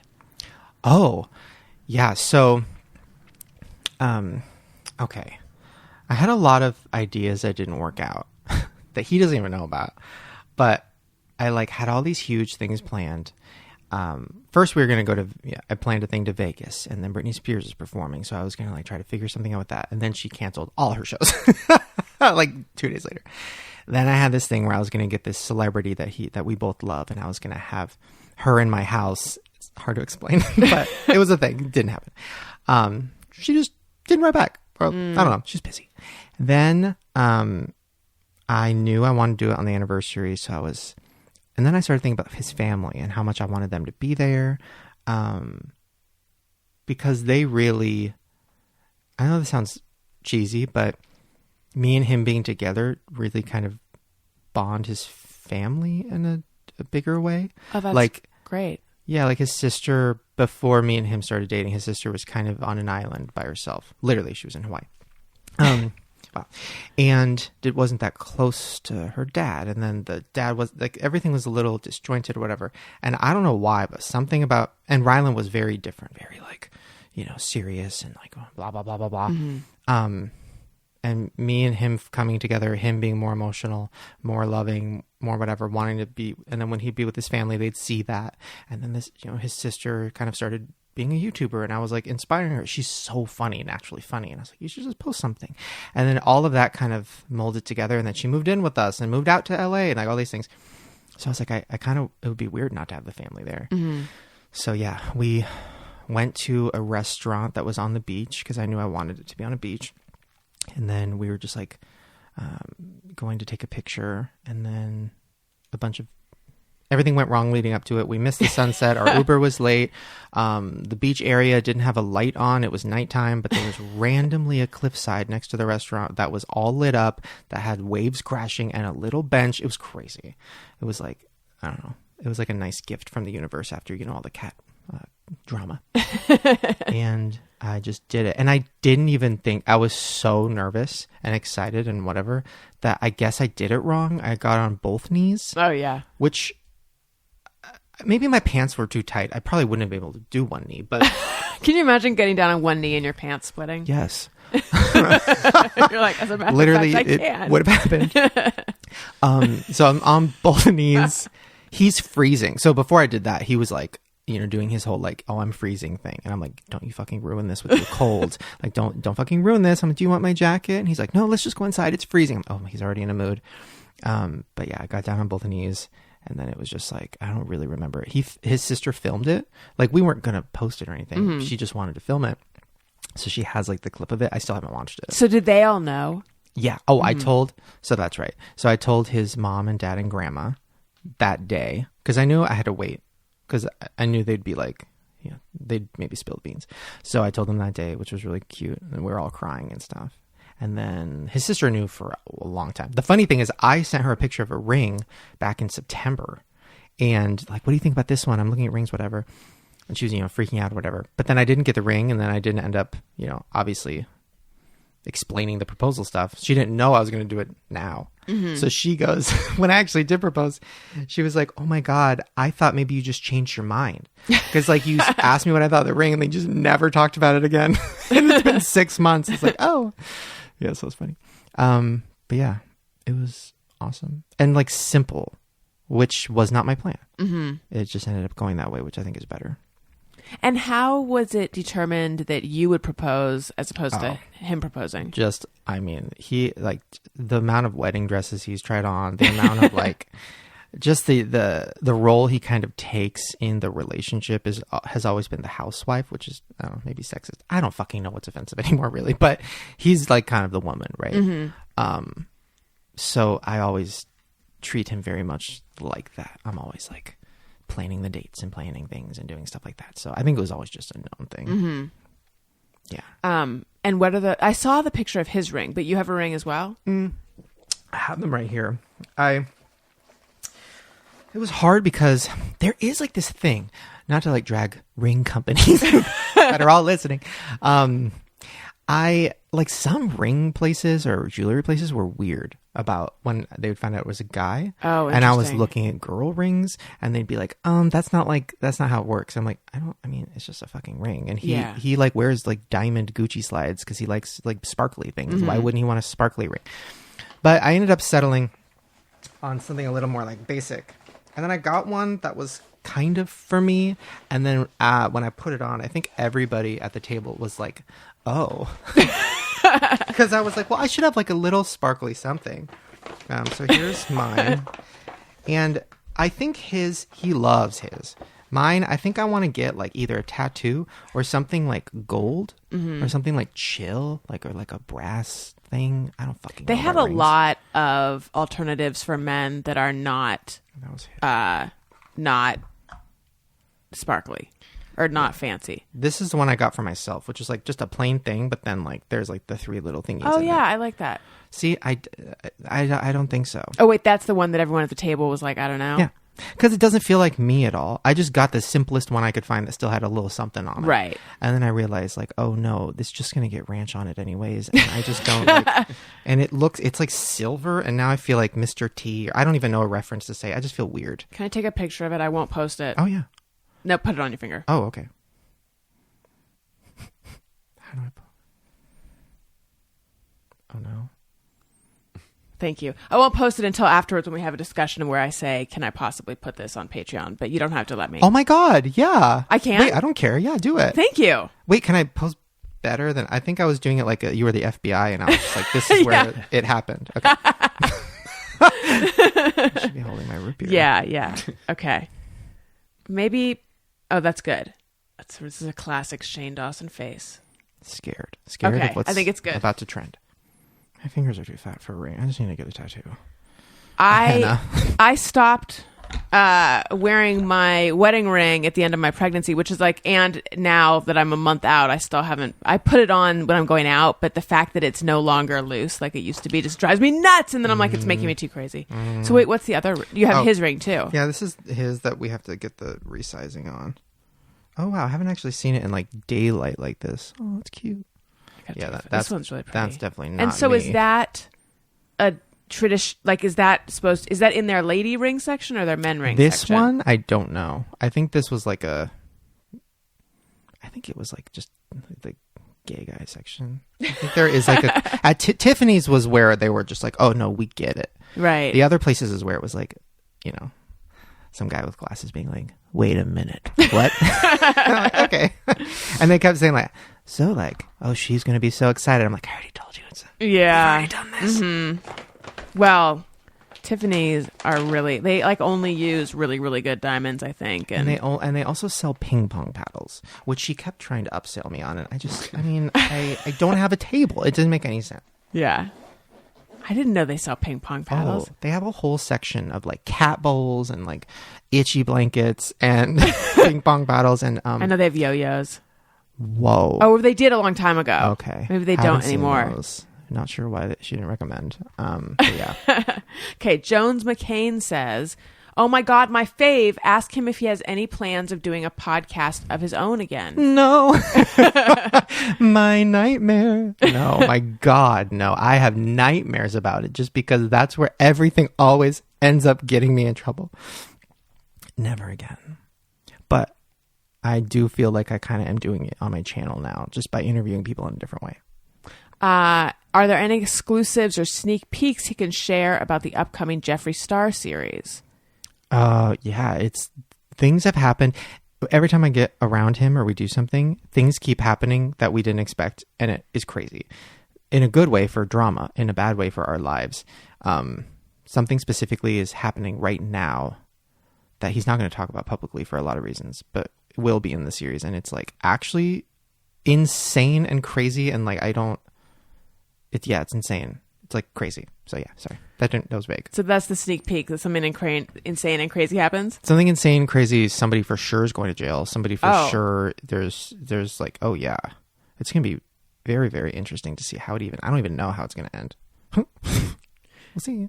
Well, see, now I'm hooked. You're good. Lisa Murphy Tate says, my 15-year-old daughter is in love with all things Shane. Did he ever expect his YouTube presence to go as far as it has? No, not on YouTube. I always just wanted to make movies or documentaries or horror movies, really. So I always hoped that would happen, which I'm still kind of wanting to do. Mm-hmm. But I never thought I'd be on YouTube this long. Sarah Ellis, love Shane. She wanted to know how you proposed to Ryland and why you got down on both knees, but we know that. Are we getting a series about his journey into beauty guru-ness? Mm-hmm. That's kind of what the next one is, right? Mm-hmm. What other YouTubers is he talking to or wants to talk to about doing another series? Does he have tea on Trisha and Jason currently? Is Ethma real? Whoa. Okay. Yes, there's somebody I'm going to work with in like, I think a month who, she's a YouTuber who's controversial, but not because she's a bad person, but because of things she's been through. So I'm going to see her in a month. But yeah, this person I really care about, so that'll be good. And then what was the other F? Does he have tea on Trisha and Jason currently? Oh. Trish and I kind of do, but also it changes every hour. Mm. So I'm just always here for her. I'll literally always have her back. So she's family to me. So with her, I hear what she's going through and stuff. With him, he's always been nice to me, but yeah, they're just very dramatic as a couple, I guess. I mean, I'm sure that this person knows the tea too. Yeah. Just look at their thumbnails. I don't know. Is Ethma real? What's I don't that? know who that is. ETHMA. Ethma. You're not familiar? No. I am not either. And then she said, hi, I like YouTubers too much. So this is a YouTuber that I don't know who that is. Hi, I like YouTubers too much? No, when she said, is Ethma real? Hi, I like YouTubers too much. Oh. Meaning like commenting on her own knowledge of YouTubers. So Ethma is some YouTuber. Okay. I don't know. Okay, that's okay. All right. Heather Hoyt says, yay, my daughter Sydney is obsessed and we've read all his books and love them. She wants to know how he and Jeffrey became friends and started making videos together. Jeffrey, I knew about from MySpace days, and he always really scared me. Because I don't know, he's scary, kind of. Not really anymore. Back then he was. If you don't know who he is, Google it. There's a picture of him throwing up Fruit Loops, and he's covered in pink makeup. Do you remember that era? He was like MySpace, like he was MySpace. Okay. So yeah, I met him through my podcast. He came on my podcast, and he told a bunch of crazy stories, and we had to cut all of them. And so why? Today, because they were all about like celebrities he's done crazy stuff with, or like just crazy inside crazy shit. Because did he ask you to cut him, or you felt like you had to cut him? He never cares. He's like, whatever. I personally was like, this will get you in trouble. This could become a thing, and people he's controversial, and I'm controversial. But after that, I think a year later, we did a video together or something. Back when I was like collabing a lot, and then we really hit it off. And like, I don't know, he's really into like conspiracies. He's really into like kind of dark stuff, but he's also funny, and he also is like really creative, loves like being creative. So we just kind of like hang out and have fun. I'm not afraid of him like I was. It's so crazy to me that you're this controversial figure. I know. Because you're really, Tony, do you get a controversial vibe off Shane? No, not at right? all. Yeah. It's very surprising. I know. That's why, and I want to apologize to everybody listening. I'm so sorry that this is such like a weird interview, because I haven't done an interview for a while, but I know it's like I don't know how I became this thing where like when people hear my name they get like mad, and it makes me really sad. Like I mean, it just, I don't know. And so I'm still really fresh from the cat thing. I joke about it, but it's still very fresh, and like makes me feel very like sad thinking about how many people like probably, if I look at my Twitter right now, are like still being like, fuck that guy. But do you think any of them actually believe that you did something improper with your cat? I fucking hope not. Just logic. Like, listen, I don't know that much about like, I guess bestiality is a word, but like that, I don't know.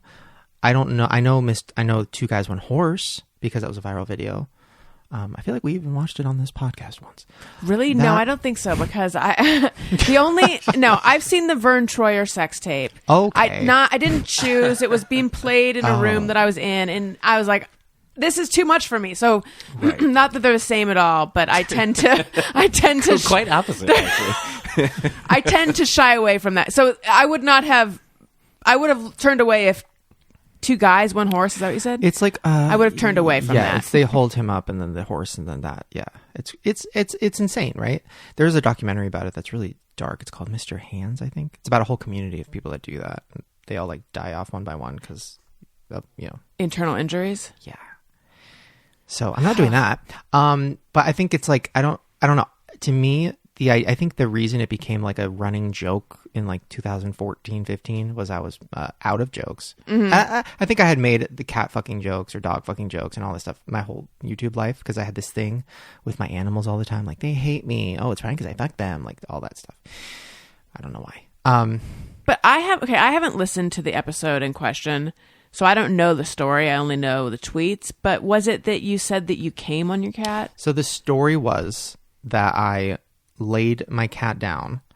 And so here's how, and I haven't really talked about this, but this is how my brain works, right? Because I listened to the clip and I hear what I'm doing, and I remember that moment. We had a guest on who was being a little timid and was being a little reserved, and who I was already kind of walking on eggshells with.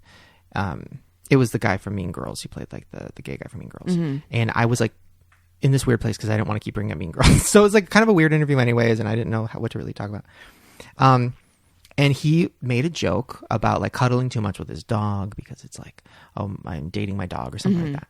And I started laughing. And then I was just like, oh, if, the things I've done with my animals or something. And then my co-host was like, oh, don't say anything too crazy. Which of course is like, now I'm thinking, okay, what's the craziest thing? Right. And then it's like, oh, well, my cat. And then she's like, oh, you're not going to get arrested. And then I was like, okay, well, I didn't penetrate. Like I knew what I was doing in that moment. finding the joke or whatever, the story. And then it was like, oh, well, no, I laid my cat down and I spread my cat's legs and then I humped my cat's stomach, I think, or like something like that. I don't even know if I used the word hump, maybe. And then I came on her belly or whatever. And then, you know, everybody's like, oh my God, ew, oh my God, why did you do that? Whatever. And then I'm like, yeah, and like the darkest part is I was 19 or something, like insinuating I wasn't a kid or something. Mm-hmm.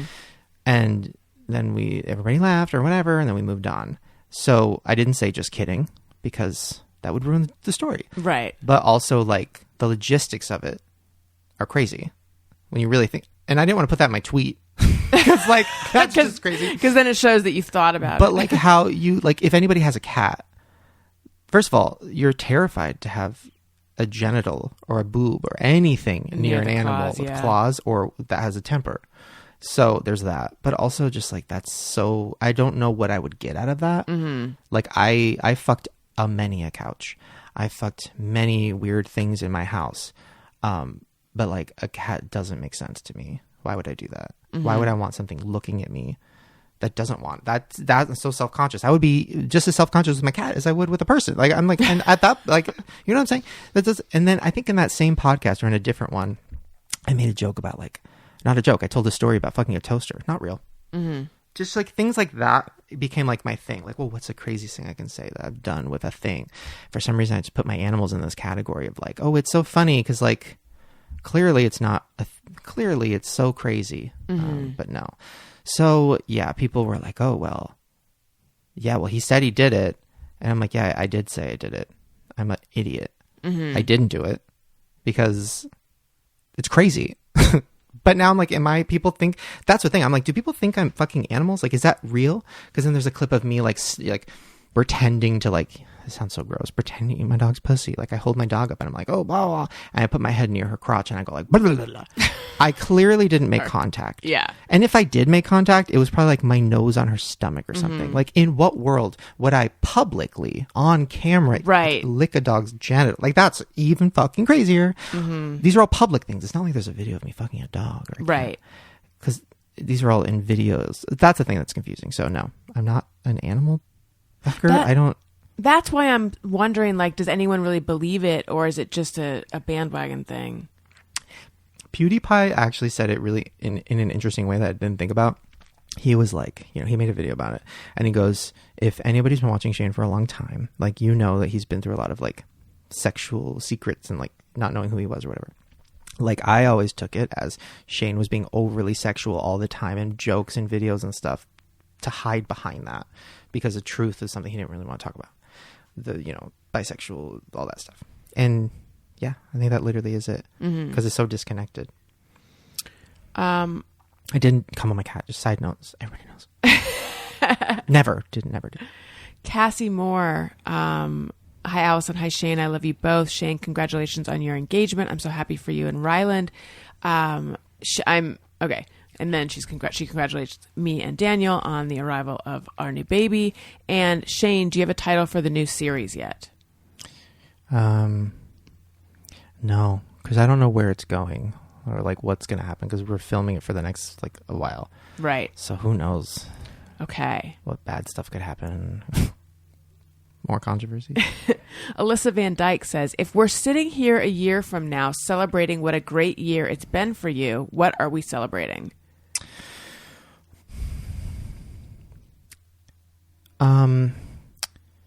If I am spending more time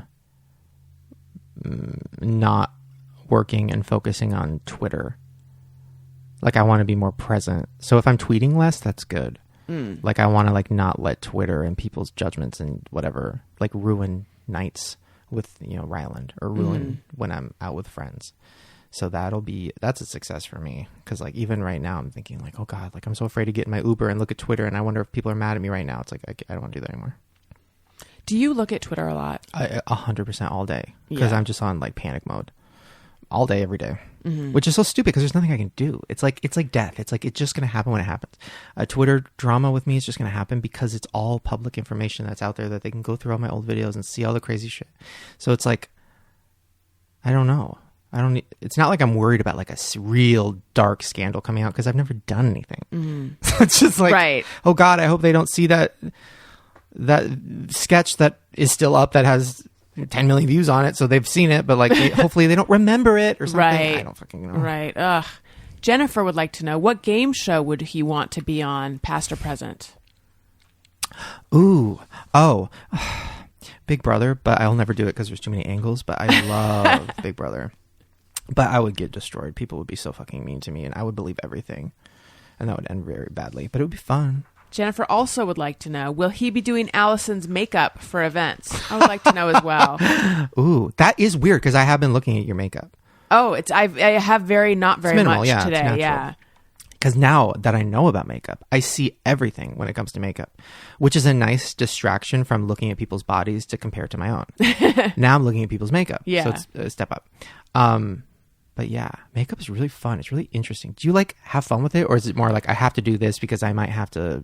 I have fun with it when I have to do it for something. Like it used to be that I never left the house without makeup when I was younger. Like, and it was always, and I've never really worn a lot of foundation, so it wasn't full face makeup, but with, eyeshadow, eyeliner, mascara, all of that. Like I couldn't imagine leaving the house without it. And then at a certain point, I pretty much stopped wearing it unless I was going to an event or going to be on camera or knew my photo was going to be taken or something like that. But I would always, like, if I went away on vacation, I would always bring it with me. And then the last time I went away, I don't even think I brought eyeliner. I'm like, this is just not going to be happening. Yeah. So, so I find that I don't like to wear it if I don't have to, but like if I do have to put on makeup for something, then it is, I get into like it's almost like a trance-like state putting it. It's like painting. Yeah. So it's kind of pleasurable. Yeah. Yeah. No, I think it's like fun. Like I get it now. I didn't get it before. Like I remember when I was dating Lisa, I think she's been on your show. Oh yeah. She's been on A couple twice. times. I think twice. Yeah. And I would always get so mad because like she takes so long to get ready. And I'd be like, are you ready? And she's just like, I'm doing my makeup. I'm like, how long does it take to fucking just paint roll that shit on and fucking slap on some lipstick and let's go? And then now that I know, like, oh no, it's kind of, you like kind of forget what time it is. Right. Shit just like flies by. And I do it every night at like 2 a.m. I'll like try to do my makeup and I'll like copy it or I'll, look at a video and try to follow it or do my own thing. And then I just wipe it right off. But for me, it's like it's like making slime, which is something else I like to do when I'm stressed. I love The slime. next question is about slime. Yeah. That's crazy. Scott Marquez is, in case there is still time to submit questions. Hi, Shane. Thanks for introducing me to Allison's show. How special. He came to me through you. Also, congrats on the engagement. My question, what made you get so obsessed with making slime? What's your favorite type to make? And that is our last question. Anxiety. Slime is so like, I don't know, like just the making something from nothing and then like mixing it up and then it becomes this goopy thing. And then the more you work with it, the better it gets. And then it just becomes like this like fun thing to constantly squeeze and wrap around your fingers and like whatever. It's very like therapeutic, I guess. And you can kind of do anything. I never, it's so weird. I never thought I would get into slime and makeup. This really must be like either a breakdown that's lasted a year or like a cool new world for me. I don't know, but I love it. But yeah, I don't know, but it's not like I don't like get off on it. It's not like when people like put their fingers in it and they're like, ooh, I love that. No, I just like squishing it. Mm-hmm. And what's your favorite type to make? God, I'm so sorry, guys. I feel like cut to like an episode of me and you from like 3 years ago, and I'm just telling the craziest stories. And cut to now, I'm just like, okay, let me think. I love orange creamsicle. I don't know. Yeah, I don't know. The only thing bad about slime is it gets everywhere, and then like if you have hot hands, you can't do it, and then it gets everywhere. So then like Ryland, I'll be like so proud of this slime I made, and I'm like, look, I made this slime, it looks so fucking good. Look at this shit. You see this at Michael's, like, oh my god, whatever. And then it melts in his hand, and then he's just like, ew, it's fucking gross. It's everywhere, and it's like, what is this? And I'm just like, oh god, it's your hands. What is it actually? Like, what's in slime? It's glue and laundry detergent and fragrances and colors and beads. I need to figure out. Okay, wait, help me for a second. What do I do? How do I stay interesting and also not talk about slime? And also, like, what do I do? Like, I don't know. I feel like I've already run through all my stories of my life. I feel like you're talking about more than just this podcast. You're talking about, like, in general, what direction do you go? Or do you mean this podcast? This podcast, or like when I'm at like a meeting. I don't really leave my house, but when I leave my house and I have like a meeting, which is rare, like, how do I not start the meeting by saying something really fucking crazy? Yeah. I've been better at that, but sometimes it's hard when I'm nervous. It's tough. That I feel like I have not cracked the meeting thing. The like how, because really when you go into a meeting, like you're supposed to be splashy and have a story and da. Oh yeah. So I wish I had advice, but I do think just be yourself, because I feel like that's what you're being right now, and I feel like it's working. Really, I feel like it's so not working. I feel like it's slime in a hot hand, and it's just melted all over the table. And it's like, I'm gonna leave, and you guys are gonna be like, God damn, there's slime everywhere. No. And we have to start because over. you're being like a real person with real emotions and talking about how something affected you, and I think that is what people want. Oh, okay. There's only so far that like a crazy sexual story can go. And I mean, like, it's interesting to hear that, but I don't know. That's like a car wreck. Like everyone turning and looking at that versus like relating to an actual human being. Whoa. That explains a lot. That's literally the first 5 years of my YouTube. Mm-hmm. Well, a car wreck, but then like there was always like a message or a moral in there. So it's like a car wreck, but then you see that the person like didn't die, but their life has changed. Did that make sense? Yes. It's like an inspiration. A transformative car wreck. Of the car wreck. Yeah. Which, by the way, do not watch compilations of Uber dashboard car wrecks. Holy shit. Sorry, side note. I don't think I will. It's crazy. It's like, and now I have to get in an Uber. It's like, because they have to film everything. So then when there's a car crash, it's filming, and then they post it. It's crazy. Car crashes are crazy. They're so scary. Okay, sorry.